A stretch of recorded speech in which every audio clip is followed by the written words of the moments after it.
Hello mga kabataang makabayan! Welcome sa Araling Panlipunan with Ma'am Ivy, ang inyong digital classroom para sa mas makabuluhan at makulay na pag-aaral ng Araling Panlipunan. Handa na ba kayo? Tara na at simulan ang ating paglalakbay. Pag-aaralan natin ang nakaraan para sa mas maliwanag na kinabukasan. Hey class! Handa na ba kayo for a world trip without leaving your seat? Today, kikilalanin natin ang 7 kontinenteng nagpe-flex sa planeta natin. Sila yung mga malalaking lupa na bumubuo sa mundo. May kanya-kanyang kwento, kultura, at vibes.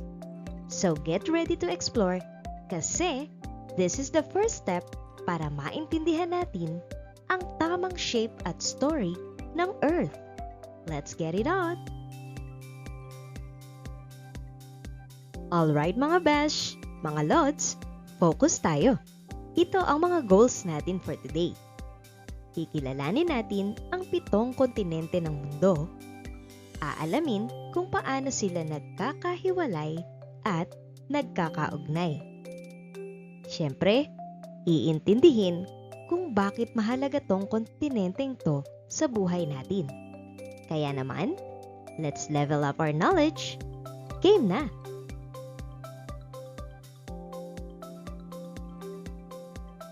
Kasanayang pampagkatuto na ilalarawan ang katangiang pisikal ng daigdig at implikasyon nito sa pamumuhay ng mga tao. Mga kasanayan. Una, natatalakay ang mga teoryang pinagmulan at pagkakabuo ng mga kontinente sa daigdig. Ikalawa, naipaliliwanag ang kahalagahan ng mga anyong lupa at anyong tubig sa pamumuhay ng mga tao. Ikatlo, nakagagawa ng video na nagpapakita ng pamamaraan ng pag-iingat sa mga anyong lupa at tubig. At ang ika-4, nasusuri ang implikasyon ng 5 tema ng heograpiya sa pang-araw-araw na pamumuhay ng mga tao. It's time to review! I-level up na natin to para ready tayo sa next challenge. Ready na bang mga utak? Let's flex those brain muscles and show that you got this. Quick recap muna tayo para solid ang foundation natin. Game? So class, naaalala niyo pa ba ang topic natin tungkol sa Pangea? Ano ang Pangea at ano-ano ang mga teorya ng pagkakahiwa-hiwalay ng mga kontinente? Sige nga, ano nga ba yun at bakit siya importante sa kwento ng mga kontinente? Drop nyo na ang sagot nyo sa comment section o kaya sa inyong mga sagutang papel. Game! Ready na ba ang utak at teamwork skills ninyo? Let's do this! Game na bash! Simulan natin to. Kung pagsasama-samahin mo ang mga bahagi ng puzzle ng mga kontinente, mapapansin mo bang tila sila ay dating magkadikit? Ano ang ipinahihiwatig nito tungkol sa Pangea? Ma'am, kapag pinagdikit-dikit ang mga bahagi ng puzzle ng mga kontinente, parang nabubuo silang isang malaking lupa. Ipinapakita nito na dati ay magkakadikit ang mga kontinente bilang isang supercontinent na tinatawag na Pangea. Alright, very good. So nakikinig naman pala. Punta tayo sa next slide. Yung mga inaral natin, hindi lang basta facts, kundi yung mga kwento at science sa likod ng mga kontinente at planeta natin. Ready na ba kayo? Let's level up ang mga knowledge natin. Balikan natin ang 7 kontinente ng mundo. Naaalala niyo pa ba? Ito ang mga major players sa planeta. Kilalanin natin sila para mas solid ang foundation bago tayo sumabak sa next level. Mga besh, mga lods, ito ang Asia, ang pinakamalaki sa lahat ng kontinente. Dito, makikita ang maraming bansa tulad ng Pilipinas, China, Japan, at India. Sobrang dami ng tao dito.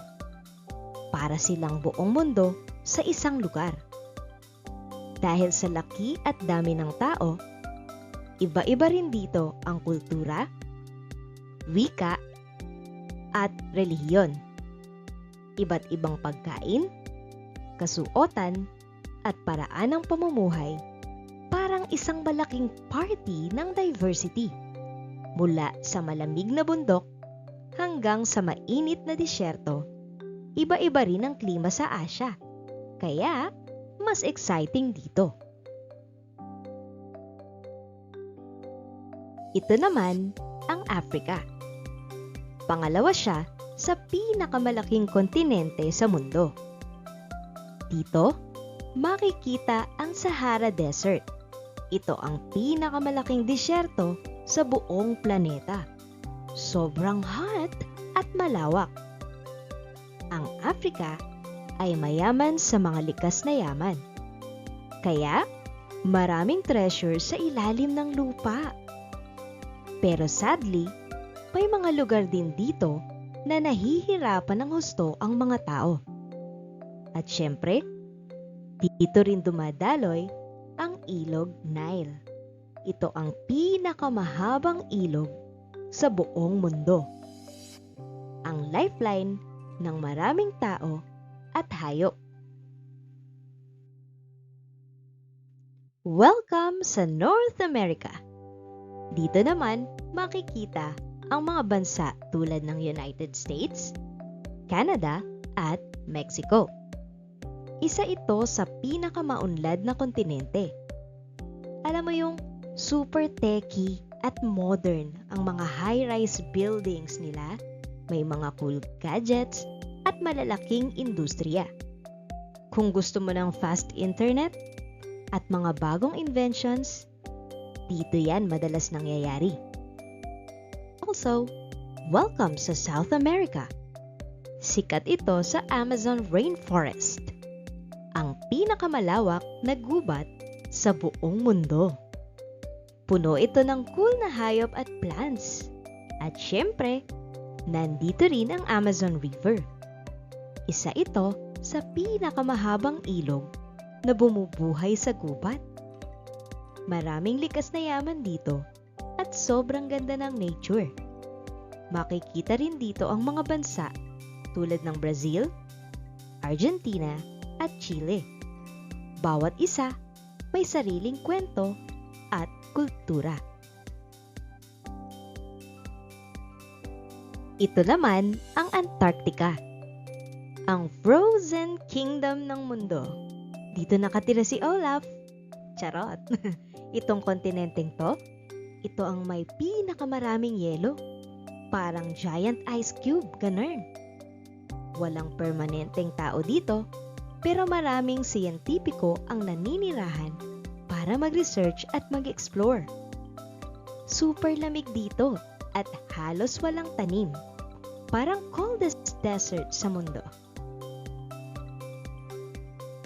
Introducing Europe. Maliit pero siksik sa history at culture.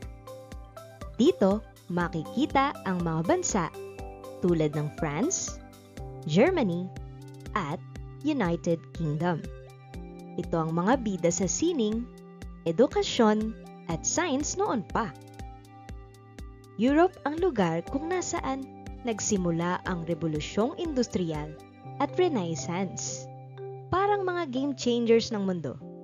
Kahit maliit, malaki ang impact sa history ng buong mundo. Siyempre, hindi papahuli ang Australia. Kahit pinakamaliit na kontinente, solid naman sa uniqueness. Kilala ito sa mga cute na hayop tulad ng kangaroo at koala, na wala naman sa ibang lugar. Fun fact, Australia ay isang bansa at kontinente ng sabay. Mainit ang klima dito at may disyerto rin sa gitna. Parang combo ng beach at desert vibes, ganon. Handa ka na bang makita ang wow factor ng Earth? Sa slide na to, tatalakayin natin ang mga natatanging katangiang pisikal ng daigdig. Ito yung mga bagay na nagpapasikat at nagpapaka-unique sa planeta natin, mula sa mga bundok hanggang sa karagatan. May kwento ang bawat parte ng mundo, kaya let's dive in and explore. Ang topografiya ay salitang naglalarawan sa mga pag-aaral sa ibabaw ng lupa. Binubuo ito ng mga pagbabago sa mga kabundukan at mga lambak at maging sa mga katangian ng mga ilog at daan. Pag sinabing topografiya, ito na yung study ng surface ng lupa, parang mapa ng mga taas at baba ng mundo. Dito, tinitingnan natin yung mga bundok, lambak, ilog, at mga daan. Parang sinasabi niya kung saan mataas at saan ang mababa at paano nagkakaayos yung mga bagay-bagay sa lupa. Ang cool, di ba? O ang mga halimbawa ng anyong lupa. Ang bundok ang may pinakamataas na anyong lupa sa mundo. Parang malaking hagdang gawa sa kalikasan na sobrang taas. Dito, madalas, mga malamig na lugar at minsan, makikita mo pa ang ulap sa tuktok nila. Bundok din ang tahanan ng maraming hayop at halaman na hindi mo makikita sa ibang lugar. Check nga natin ang mga sikat na bundok sa iba't ibang kontinente. Sa Asia, ang pinakatuktok ng mundo ay ang Mount Everest sa Nepal at China sa Tibet. Super taas! Di basta-basta kayang akyatin. Sa Africa naman ay ang Mount Kilimanjaro. Ito ay sa Tanzania. Ito ang tallest peak sa Africa. Perfect para sa mga adventure seekers. North America naman ay ang Rocky Mountains sa Canada at US. Ito ang cool na bundok na may snowy peaks. Puting-puti, maganda. Next naman ay ang South America. Nandyan ang Andes Mountain na sumasakop sa Chile, Peru, Argentina, Bolivia, at iba pa. Sobrang haba at sobrang ganda. Ang bulubundukin naman ay mga bundok na magkakadikit o magkakarugtong, parang isang mahabang hagdang bato sa lupa. Sila'y magkakasama pero bawat isa ay may sariling taas at ganda. Ang burol ay mataas na bahagi ng lupa pero hindi kasing taas ng bundok. Parang maliit na bundok na chill lang ang vibes. Perfect para sa nature walks at views. Instagrammable. Ang bulkan naman ay parang giant sa ibabaw ng lupa na may butas sa tuktok. Minsan, bumubuga ito ng mainit na lava o putik na parang Earth's own fireworks. Sobrang powerful nito. Kaya minsan, nagkakaroon ng lindol o pagbabago sa paligid. Tingnan niyong mabuti yung picture. Ito ang kapatagan. Ito ay may malawak at pantay na parte ng lupa. Parang malaking playground na walang taas o baba.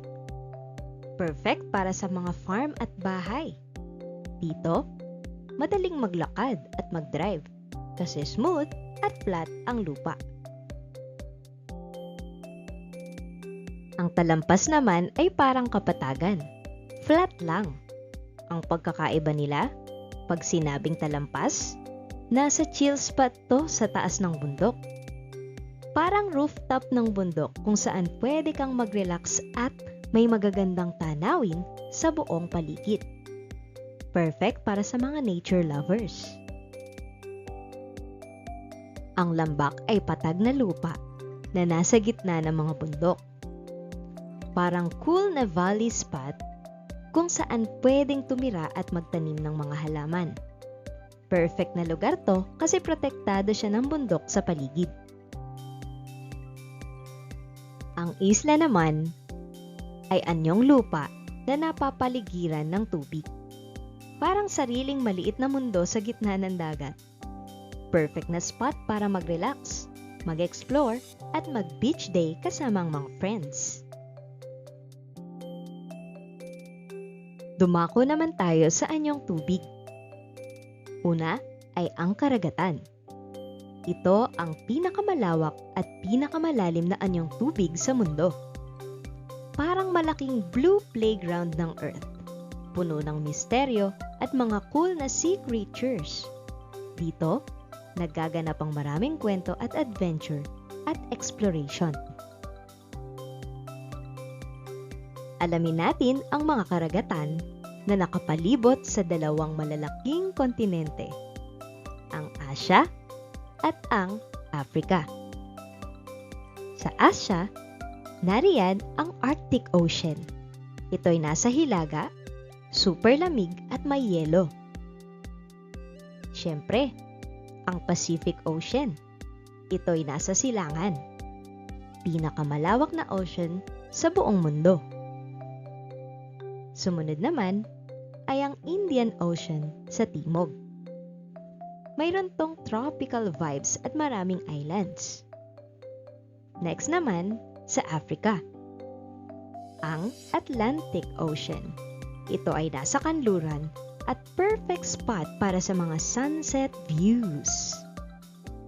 And ang Indian Ocean, ito ay nasa silangan at timog.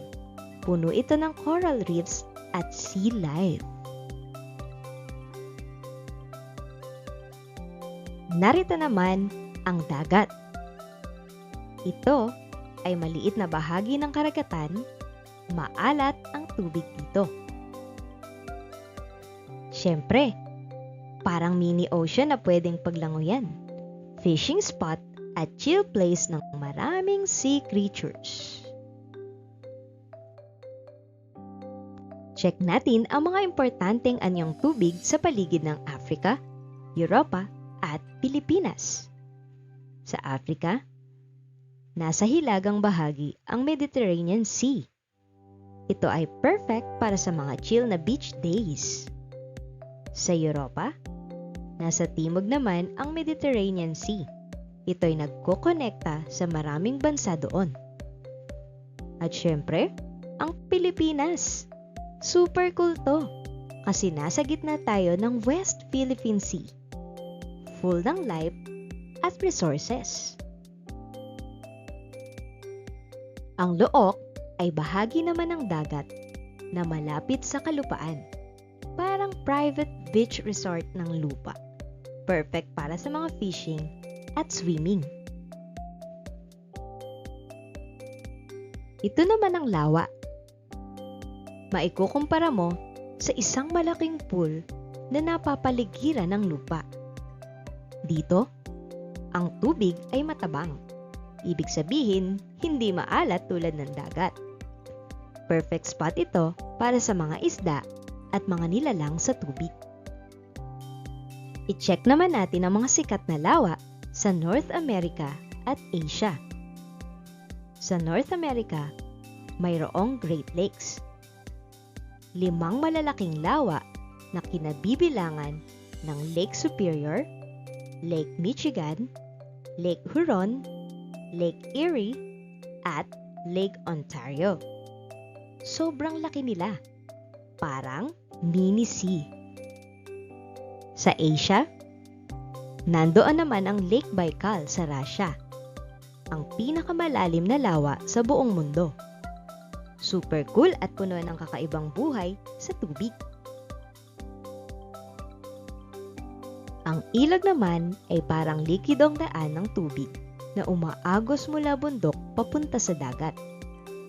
Dito, dumadaloy ang tubig para sa mga tao, hayop, at halaman. Parang life highway ng kalikasan.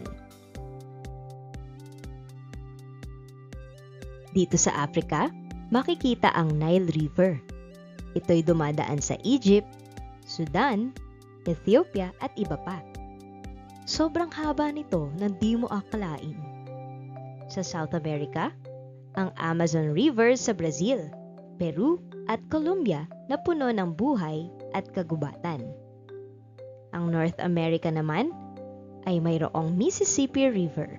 Ito'y nasa US at umaagos mula Hilaga hanggang Timog.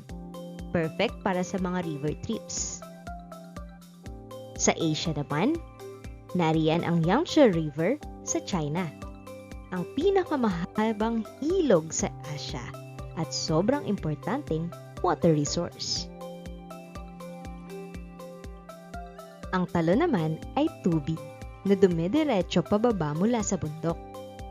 Parang natural na shower ng kalikasan. Perfect spot to para sa mga nature trip at picture-perfect moments. So mga besh, tapos na tayo sa journey natin sa anyong lupa at anyong tubig.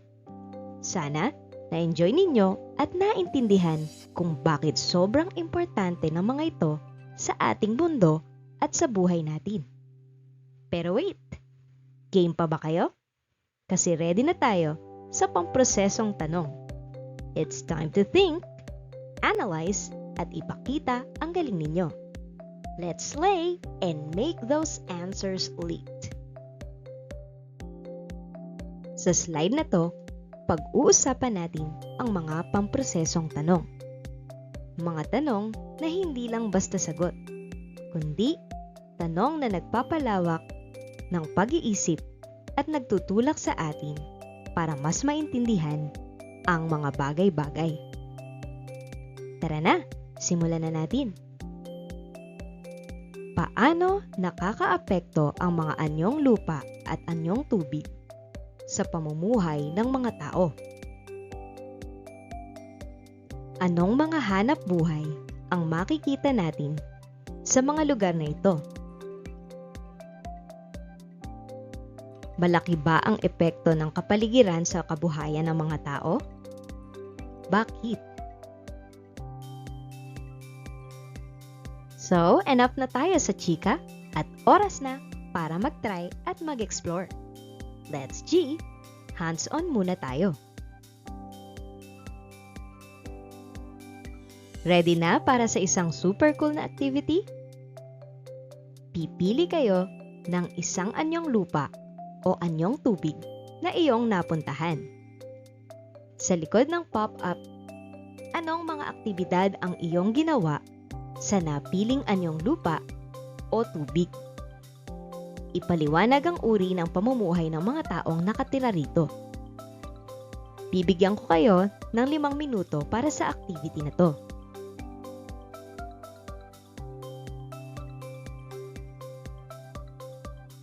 Ano-ano ang mga nakitang landmark sa bawat larawan? Saang kontinente ito makikita? At mahalaga ba ang mga landmark na ito?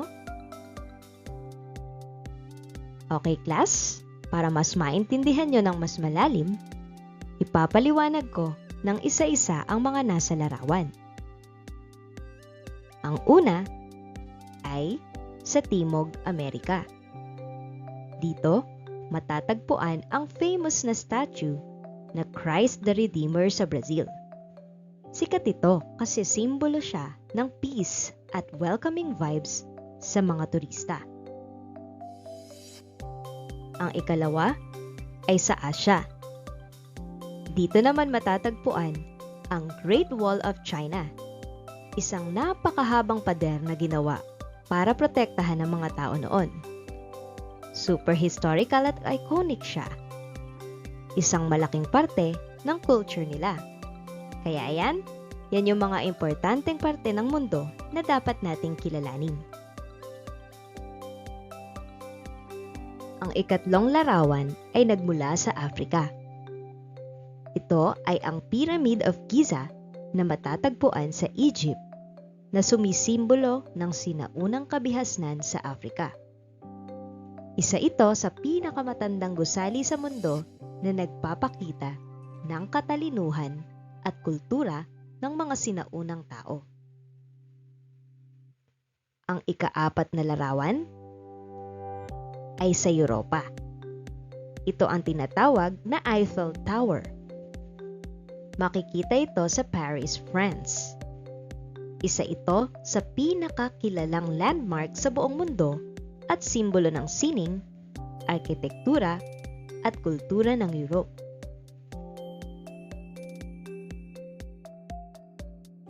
Ang ika-5 larawan ay ang Antarctica. Ito yung coldest continent sa mundo. Puno ng yelo at walang permanenteng tao na nakatira dito. Kilala ito sa mga icebergs na sobrang laki at naglalayag sa dagat. Ang ika-6 na larawan ay sa Australia.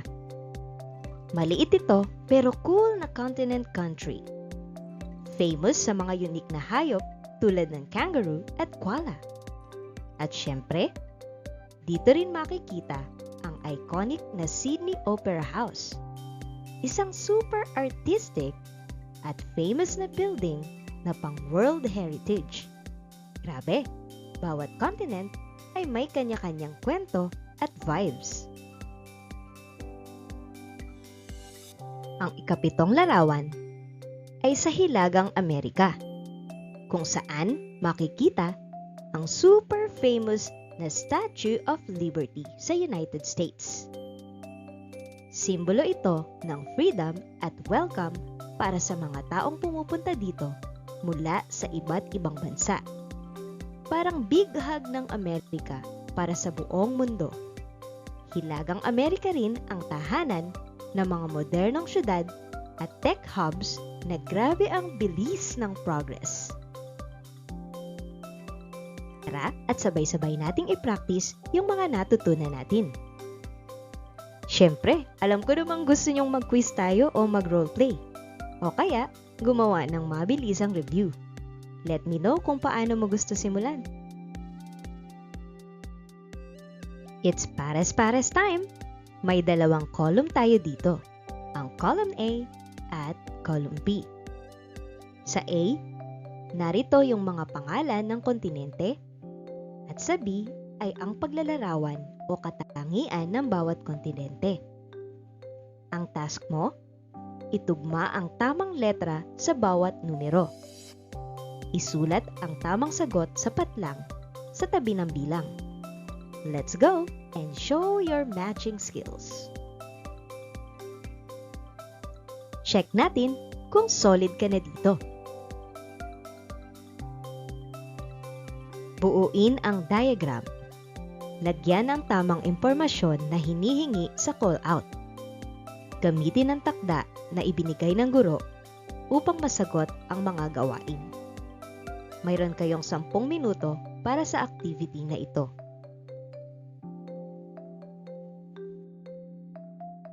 Time na para marinig ang boses nyo. Sa activity na ito, gusto kong malaman kung ano ang say mo sa mga topic na pinag-usapan natin. Gagawa kayo ng isang 1-minute video na may talumpati tungkol sa kung paano natin dapat alagaan ang anyong lupa at anyong tubig ng mundo. Pwede kayong mag-share ng tips, magkwento, o kahit feelings nyo tungkol dito. Pagkatapos naman ay i-upload ninyo ang video sa Google Drive. Ibibigay ko sa inyo ang link para doon ninyo i-submit. So keep it real and creative. Let's protect our Earth! Alright, now that we're done, ano yung T o pinaka-importanting lessons na nakuha nyo? Share nyo lang ng maikli o pwedeng tungkol sa bakit mahalaga ang topic, paano siya nakakaapekto sa buhay nyo, o ano ang pinaka-cool na natutunan nyo. Sige nga, ano-ano ang mga 7 kontinente sa mundo? At magbigay ng ilang bansa, bawat kontinente.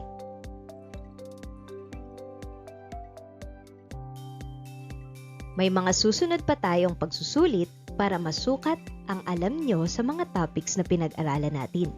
Kaya chill lang, kaya nyo to. Ipakita nyo lang ang galing nyo. Gamitin ang mapa at isulat sa loob ng kahon ang mga kontinente na itinuturo dito.